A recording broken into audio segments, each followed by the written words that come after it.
जय Hind friends. Jai Hind to all of you. Jai Hind to all of you.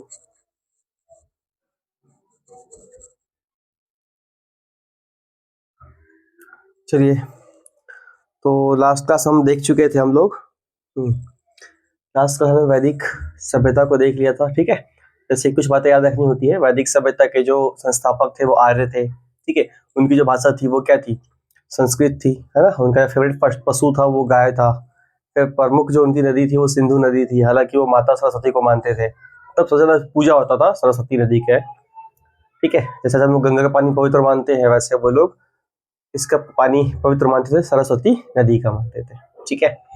And जब Aryans का invasion, मतलब जब आर्यंस आए, उन्होंने सब सिंधु प्रदेश को अपना एरिया चुना। ठीक है, उत्तर भारत में ऋषि गौतम राहुगढ़, जो कि राजा विदेह के पुरोहित थे, उन्होंने उत्तर भारत का आर्यीकरण किया।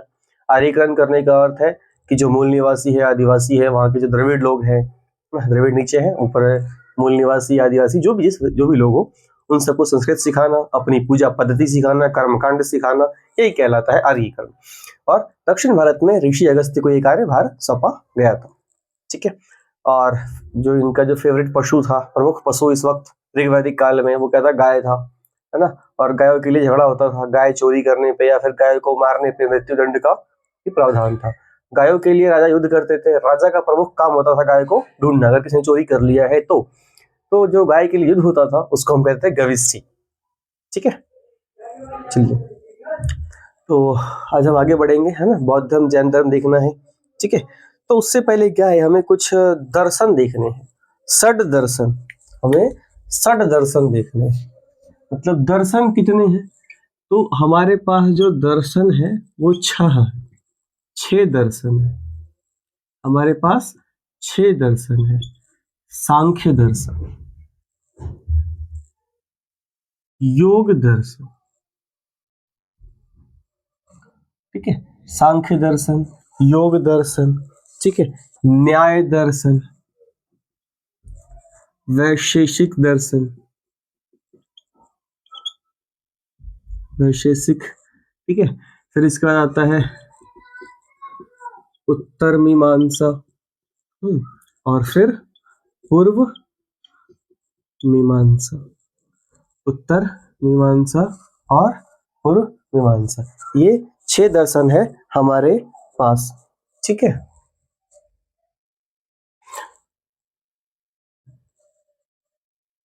ठीक है, चलिए, ठीक है। तो इसी जब दर्शन हमारे पास छह है, जिसके कारण से हम इनको क्या बोलते हैं? षड दर्शन हम इसको कहते हैं। ठीक है, सांख्य दर्शन किसने दिया था? ये दिया था गौतम ऋषि ने, है ना। सांख्य, सॉरी, कपिल मुनि ने दिया है। सांख्य दर्शन जो है वो किन्होंने दिया है?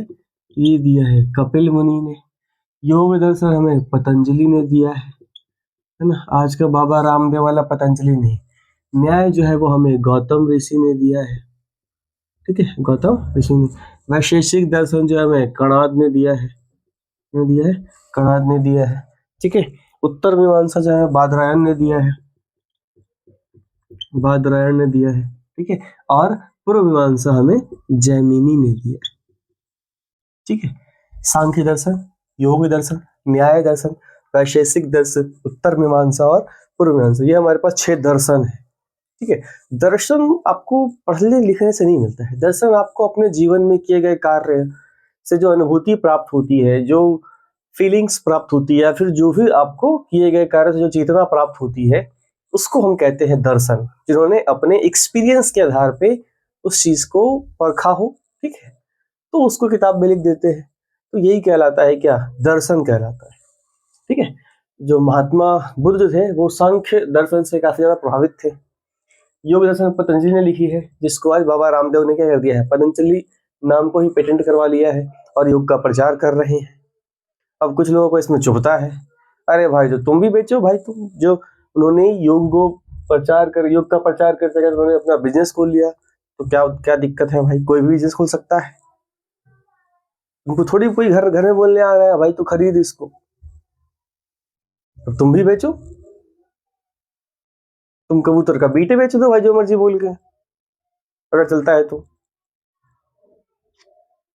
आजकल की मानसिकता इतना गिर गया है, बंदा कोई बिजनेस कर रहा है तो भैया अपने दम पे कर रहा है, पोस्ट लायक है तभी तो कर रहा है। तुम्हारे पास है तुम भी कर भाई, ऐसे ही मुंह उठा के भैया किसी को भी कुछ भी बोल देना है, कोई काम धाम है नहीं, बस मुंह उठा के घर घर करते रहो करते रहो। क्या कह सकते, तुम्हारे पास औकात है, दम है, सब कुछ है, बेचो, तुम भी बेचो, जाओ। एक फेज होता है, यहाँ से गुजरना पड़ता है कि हाँ आपका जो प्रोडक्ट है, चाहे वो खाने पीने की चीज़ कोई भी हो, मार्केट में जाने के लायक है या नहीं है। खाने पीने का है तो FSSAI करता है, इसके अलावा बहुत सारी जो कंपनियां हैं जो क्वालिटी चेक वगैरह करती है, इससे किसी को कोई नुकसान तो नहीं है, उसको बेचो तुम, अगर तुम्हारे पे आता है तो बेच भाई। ठीक है, तो ये 6 दर्शन जो है वो हमें ध्यान रखना है। ठीक है, अब हम लोग चलते हैं धर्म की ओर। तो जैसे मैंने बताया कि उत्तर वैदिक काल में क्या हो गया था, उत्तर वैदिक काल कब से कब तक था, तो उत्तर वैदिक काल 1000 BC से लेके 600 BC तक में था। ठीक है, इसमें जो है वो अथर्ववेद का संकलन हुआ था। मैं संकलन क्यों बोल रहा हूँ, क्योंकि संकलन क्यों बोल रहा हूँ, क्योंकि जो वेद है वो किसने लिखे हैं ये पता नहीं भाई, उसको इकट्ठा किया गया है, उसको ज्ञान, जिसको जो भी ज्ञान मिला उसको इकट्ठा कर करके एक किताब में उसको बांध दिया गया, इसलिए इसको बोलते हैं अपरुष है। इसको किसी पुरुष ने लिखा नहीं है, अपने योग के तप पे या फिर तप के बल पे जो भी ज्ञान उसको प्राप्त हुआ है, जो देव ज्ञान प्राप्त हुआ है, वो ऋग्वेद में या वो वेदों में क्या है, निहित है। ठीक है, इसलिए हमने इसका संकलन दिया। और संकलन किसने किया है, तो संकलन किया है वेद व्यास, मतलब क्या बोलते हैं उनको, कृष्णद्वैपायन वेद व्यास है, वेद व्यास ने क्या है इनका संकलन किया है। ठीक है, वेदों का संकलन वेद व्यास ने किया है, ऐसा माना जाता है। अथर्ववेद की बात करते हैं तो उत्तरवादी काल का फेज अथर्ववेद। अथर्ववेद में मैंने बताया था क्या हो गया था, यहाँ पे कर्म कांड जो है वो घोर कर चुका है। ठीक है, जो ब्राह्मणों का जो सिस्टम है, जाति वाला सिस्टम है ना, जातीय विभाजन, ये काफी ज्यादा घोर कर चुका है। ठीक है, और पशु बलि जो है वो ये भी काफी ज्यादा हो रही है। तो जिसके कारण से क्या होता है, इसी के विरोधाभास में नए नए लगभग 52 नए धर्म या फिर संप्रदायों का उद्भव होता है। लगभग 52 नए नए धर्म या संप्रदाय जो है वो हमें देखने को मिलते हैं। ठीक है, जिसमें से जैन, बौद्ध, है ना, और आजीवक संप्रदाय, ये कुछ ऐसे महत्वपूर्ण है, बट हमें जैन और बौद्ध को ही हमें मेनली क्या है पढ़ना है। ठीक है, जैन और बौद्ध धर्म को हमें क्या करना है, देखना है। ठीक है, इसी के विरोध में क्या हो गया, जैन धर्म और बौद्ध धर्म, है ना, जैन व बौद्ध धर्म हमें यहाँ पे देखना होगा। जैन धर्म को एक बार देखते हैं। जैन धर्म, तो जैन धर्म के जो संस्थापक हैं वो हम लोग कहते हैं ऋषभ देव को। किसे कहते हैं, ऋषभ देव को। हालांकि ऋषभ देव संस्थापक तो थे, लेकिन जैन धर्म में क्या है ना, इस तरह से नहीं पढ़ा जाता। जैन धर्म में बेसिकली तीर्थंकर की चर्चा है, तीर्थंकर की चर्चा है। तो ऋषभ देव जो हुए वो पहले तीर्थंकर हुए, वो पहले तीर्थंकर हुए। ठीक है, और इन्हीं के साथ ही माना जाता है कि जैन धर्म का उद्भव हुआ। किंतु ऋषभ देव जैन धर्म को उस ऊंचाई पे नहीं ले गए या फिर नहीं ले जा पाए। ठीक है, जिस ऊंचाई पे महावीर स्वामी ले गए। ठीक है, तो ऋषभ देव जो है इसके संस्थापक है। ठीक है, इसके बाद हमें देखने को वैसे इस तरह करके 24 तीर्थंकर हुए हैं जैन धर्म। हमें 24वां नहीं देखना है, पहला देख लिया, हमें देखना है 23वां। तो जो पारसनाथ है ये 23वें तीर्थंकर है, और जो अपने महावीर स्वामी है ये हुए 24वें, वह इन्हीं को कहते हैं क्या, वास्तविक संस्थापक। ठीक है, महावीर स्वामी को हम लोग क्या बोलते हैं, 24वां या फिर वास्तविक संस्थापक बोलते हैं। ठीक है, यहाँ तक कोई दिक्कत नहीं। इनके चिन्ह भी थे अपने अपने। ऋषभ देव का नाम से मिलता जुलता है वृषभ या फिर बैल। ठीक है, पारसनाथ का सर्प या फिर सांप, और महावीर स्वामी का हम सब जानते हैं शेर। इनके अपने चिन्ह है। ठीक है, तो बेसिकली हमें जैन धर्म में महावीर स्वामी को ही क्या है, पढ़ना है। पारसनाथ को जहाँ पे ज्ञान प्राप्त हुआ था, झारखंड में समेत शिखर में, उसको उसका नाम ही दे दिया पारसनाथ की चोटी। तो पहले वो पर्यटन स्थल बनने वाला था, लेकिन उसको झारखंड सरकार ने अभी कुछ समय पहले डिनाई कर दिया है कि नहीं, वहां पे नहीं बनेगा। ठीक है, तो पारसनाथ ने जो है ना, वो कुछ आइडियाज दिए हैं, जिसको हम लोग कहते हैं चतुरायन धर्म। ठीक है, इसको हम लोग क्या बोलते हैं, चतुरायन धर्म बोलते हैं। जिन्होंने इन्होंने बोला है कि भाई झूठ नहीं बोलना, ठीक है, चोरी नहीं करो, झूठ मत बोलो, चोरी नहीं करो, ठीक है, और धन संग्रह जो है वो मत करो, ठीक है, और हिंसा मत करो, हिंसा नहीं करना। ये चार जो है वो किसने दिया है, ये दिया है पारसनाथ ने। ठीक है, और इसमें एक जोड़ दिया है कि उन्होंने एक जोड़ दिया उन्होंने महावीर स्वामी ने। तो यही क्या कहलाया, यही कहलाया पंचायन धर्म या फिर पंचायन मार्ग, इसको हम लोग कह सकते हैं। ठीक है, उन्होंने जोड़ा है, महावीर स्वामी ने जोड़ा है। ठीक है, कोई दिक्कत यहाँ पे,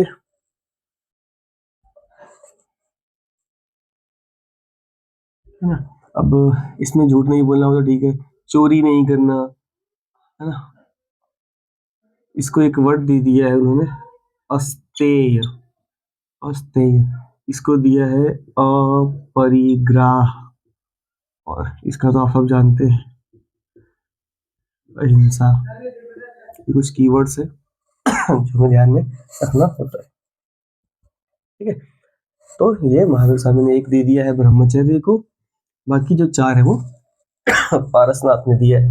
तो क्वेश्चन आता है चित्रायन धर्म किसने दिया, तो पारसनाथ ने दिया है, झूठ नहीं बोलना, चोरी नहीं करना, धन संग्रह नहीं करना, हिंसा नहीं करना। और पंचायन धर्म की बात करें तो ब्रह्मचर्य जोड़ के सॉरी, महावीर स्वामी ने इसको पंचायन धर्म का दर्जा दे दिया है। ठीक है, चलिए अब हम लोग महावीर स्वामी के बारे में डिटेल्स में देखते हैं। महावीर स्वामी, ठीक है, महावीर स्वामी, इनका जो जन्म हुआ था वो 540 बीसी में, है ना, वैशाली में हुआ था। ठीक है, वैशाली में ना कुंडग्राम है, वहीं पे हुआ था, जो कि आज का है बिहार में है। ठीक है, इनका बिहार में है। इनके जो बचपन का नाम था बच्चे, वो था वर्धमान। क्या नाम था बचपन का, वर्धमान। इनके बचपन का नाम क्या था, वर्धमान नाम था। ठीक है, और ये ज्ञात्रिक कुल में उत्पन्न हुए थे, अर्थात ज्ञात्रिक कुल में इनका जो कुल था वो क्या था, ज्ञात्रिक कुल था। ठीक है, इनका जो कुल था वो क्या था, ज्ञात्रिक कुल था। इनके पिता का नाम था सिद्धार्थ, इनके पिता का नाम क्या था, सिद्धार्थ, और माता का नाम था त्रिशला। ठीक है, इनके भाई का नाम था नंदीवर्धन, नंदी वर्मन शायद, नंदी वर्मन नाम था, नंदी वर्मन या फिर नंदीवर्धन। ठीक है, यही नाम था इनका। इनकी जो पत्नी थी वो थी यशोदा। इनकी जो पत्नी थी क्या थी, ये थी यशोदा।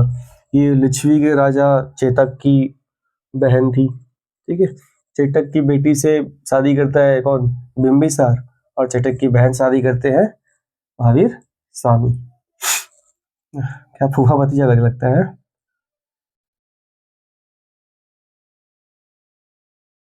ठीक है, सुधा इनकी कौन है? पत्नी है। सुधा इनकी पत्नी है, ठीक है। और इनकी पुत्री का नाम है प्रियदर्शी, है ना, जिसको अन्नोजा वगैरह भी कहते हैं, प्रियदर्शी। और इनके दामाद का नाम है जमाली, ठीक है। और इनका शिष्य भी जो है वो जमाली जो है वो इनका क्या है? फेवरेट शिष्य भी है। फेवरेट शिष्य भी कौन है इनका? जमाली ही है, ठीक है। जमाली ही है जो इनका फेवरेट शिष्य भी है, ठीक है। यहाँ तक किसी को दिक्कत? ये फ्रेम में आ रहा है भैया, तो कैमरा वाला नहीं है।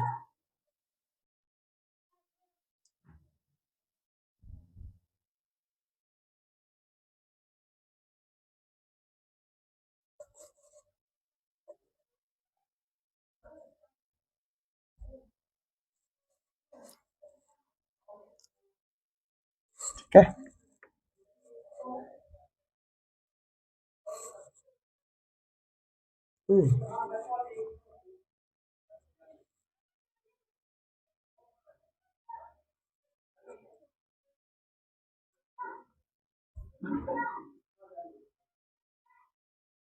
ठीक है। यहाँ तक किसी को दिक्कत? ठीक है। 30 वर्ष की उन्होंने उम्र में गृह त्याग दिया, ठीक है। 30 वर्ष की उम्र में अपने भाई नंदी वर्मन से आज्ञा लेकर गृह त्याग कर दिया, ठीक है।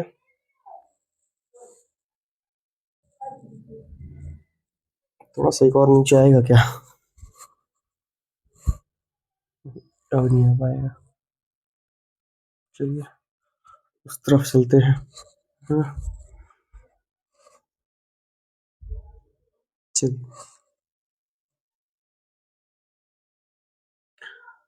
ठीक है।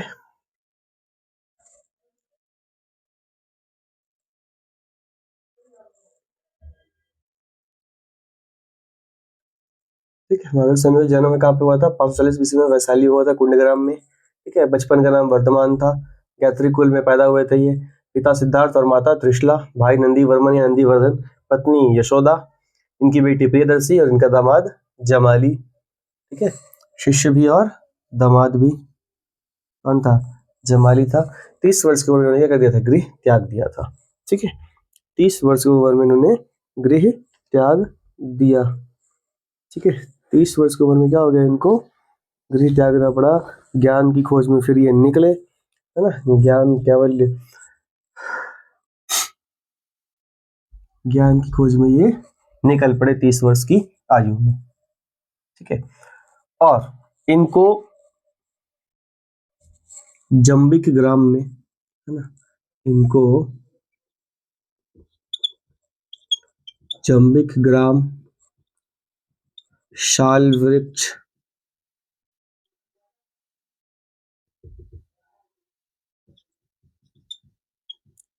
ऋजुपालिका नदी के किनारे, है ना, ऋजुपालिका नदी के किनारे इनको कैवल्य मिला। कैवल्य अर्थात ज्ञान की प्राप्ति हुई, या फिर यूं कहें कि मोक्ष की प्राप्ति हुई। मोक्ष का मतलब मर जाना नहीं होता भाई। तुम्हें जब संसारिक ज्ञान आ गया तभी तुम क्या हो गए? मोक्ष को प्राप्त हो चुके हो, ठीक है।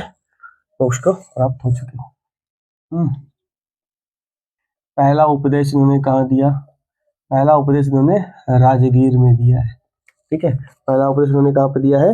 राजगीर में दिया है। अर्धमागधी या पहला उपदेश दिया उन्होंने अर्धमागधी में दिया है, मतलब प्राकृत भाषा में दिया है, तो जो उस वक्त की सबसे टफेस्ट भाषा थी। ये भी कारण था जैन धर्म के ज्यादा ना फलने फूलने का, ठीक है। ज्यादा फलने फूलने का ये, ठीक है। और अंतिम जो उपदेश दिया है वो दिया है पावापुरी में, ठीक है, पावापुरी में। और यहीं पे इनकी क्या हो गई है? मृत्यु हो गई है, ठीक है। जो अंतिम उपदेश है वो कहाँ दिया है?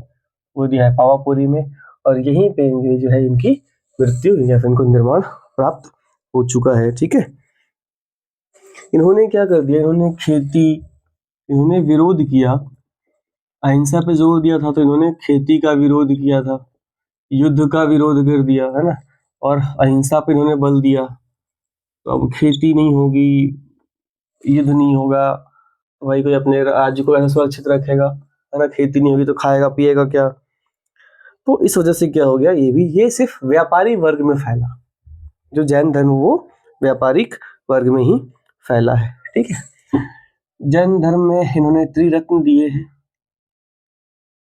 त्रिरत्न के नाम से है, जिसमें है सम्यक, तो सम्यक ज्ञान, सम्यक विश्वास और सम्यक आचरण, ठीक है। मतलब ज्ञान, विश्वास और आचरण सम्यक, सबके लिए क्या हो, ठीक हो, right knowledge, right belief and right character, इन चीजों पर इन्होंने क्या कर दिया, जोर दिया है, ठीक है। इन्होंने जीवन भर जो उपदेश दिया है, इनके जो उपदेश है, ठीक है, उसको 14 पूर्वा में संकलित किया गया है, ठीक है। इन्होंने जो भी उपदेश दिए हैं जीवन भर, उसको 14 पूर्वा नामक एक किताब है, उसमें 14 पूर्वा 14 चैप्टर हो सकता है, 14 चैप्टर की किताब हो या फिर 14 पूर्वा नामक बुक हो, कुछ भी हो सकता है, उसमें क्या है, संकलित किया गया है, ठीक है। इन्होंने जो है दुखों का जो कारण है, जस्ट सेकंड,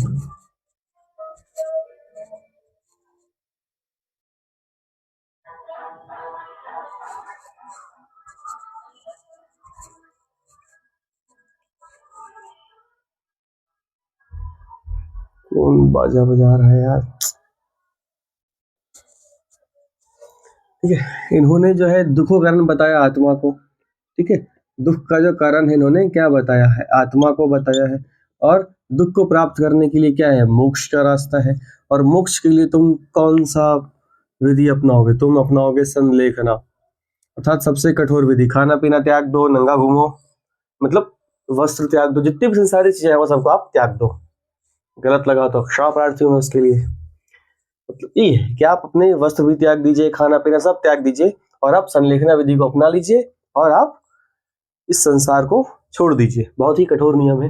इनका कहना था कि सारा दुख का जो जड़ है वो क्या है, आत्मा है, तो आत्मा को खूब सताओ, आत्मा को खूब सताओ, ठीक है। इन्होंने भगवान को नहीं माना, इन्होंने भगवान को नहीं माना, इन्होंने मूर्ति पूजा का विरोध किया, ठीक है, मूर्ति पूजा का भी विरोध किया, किंतु इन्होंने जो है वो पुनर्जन्म को माना है, इन्होंने पुनर्जन्म को माना है। और पुनर्जन्म का कारण कौन है, आत्मा है। आत्मा को खूब सताओ, ताकि वो क्या करे, दोबारा इस धरती पे आने से वो क्या करे, वो डरे, ठीक है, दोबारा धरती पे आने से क्या वो डरे, ठीक है। इसमें क्या है कि इन्होंने महिलाओं को स्थान नहीं दिया, हालांकि एक महिला आई थी, लेकिन महिलाओं का इसमें स्थान नहीं, ठीक है।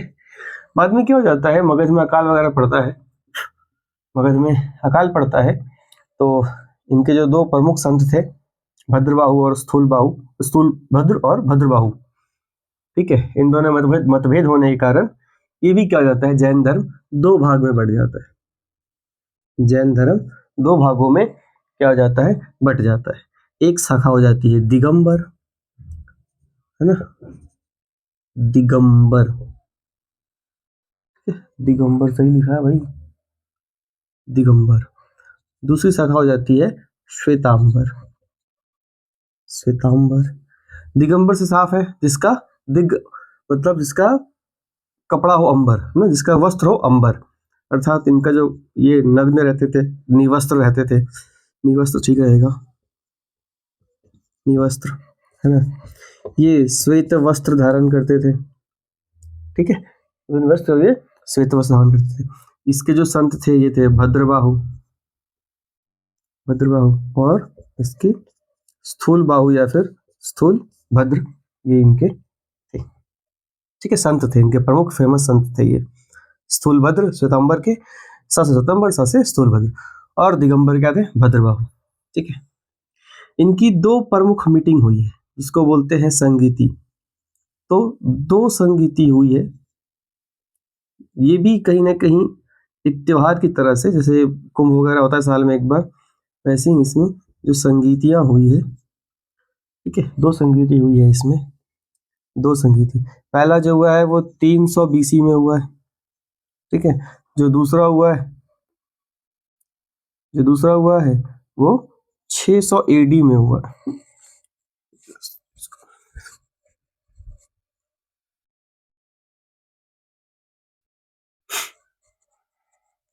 संगीतियां यहाँ पे नहीं आएंगी।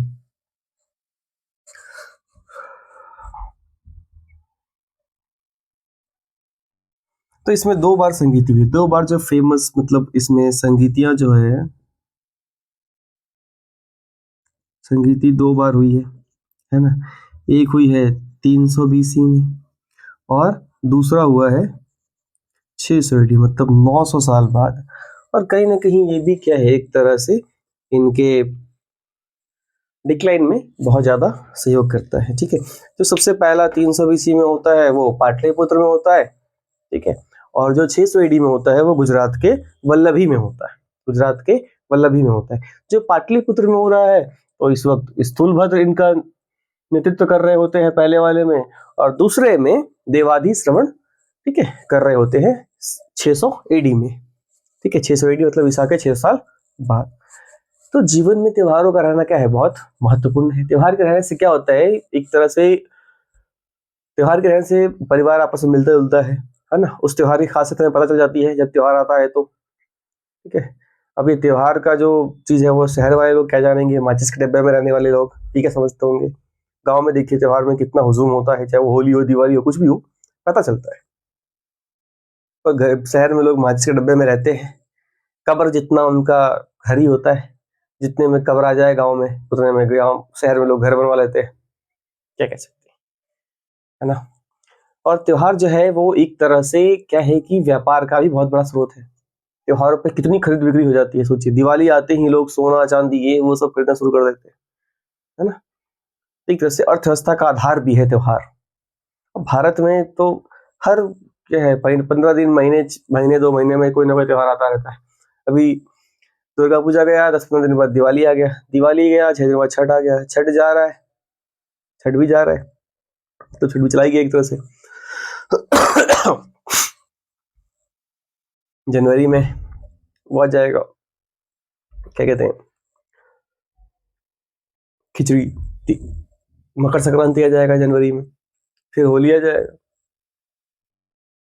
तो इस तरह से क्या है, त्योहार चलता रहता है यार, 2 महीने 1.5 महीने 15 दिन पे मतलब आते रहते हैं। और यही सितंबर अक्टूबर नवंबर दिसंबर धड़ाधड़ त्योहारें वगैरह आना शुरू हो जाती है।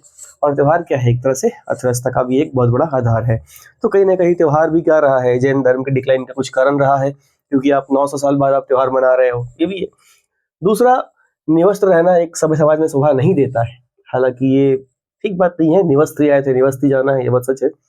बट फिर भी निवस्त्र रहना क्या है, एक तरह से सभ्य समाज में शोभा नहीं देता है। महिलाओं को स्थान ना मिला है तो ये भी एक बहुत प्रमुख कारण रहा हो सकता है, हो भी सकता है। ठीक है, और संलेखना विधि अर्थात कि ये खाना वाना ना खाना, ये सब नहीं करना, और नग्न होकर ही अपना प्राण मतलब निवस्त्र होकर रहना, अपना प्राण त्याग देना, ये भी है। फिर वैसे खेती का इन्होंने विरोध कर दिया कि खेती करने में क्या होता है कि कुछ जो भी जीवाणु वगैरह के जो कीटाणु है वो मर जाते हैं, तो ऐसा नहीं करना है। युद्ध का विरोध कर दिया, तो फिर राजा क्या करेगा फिर जब युद्ध नहीं होगा तो इस तरह से कुछ इनके भी डिक्लाइन के कुछ बहुत सारे कारण हैं। ठीक है, तो इसी कारण से क्या है कि ये जो है व्यापारी वर्ग में बहुत ज्यादा फैला। ठीक है, तो ये था हमारा जैन धर्म। नेक्स्ट क्लास में मिलूंगा मैं आपके साथ बौद्ध धर्म के साथ। ओके, तो जय हिंद।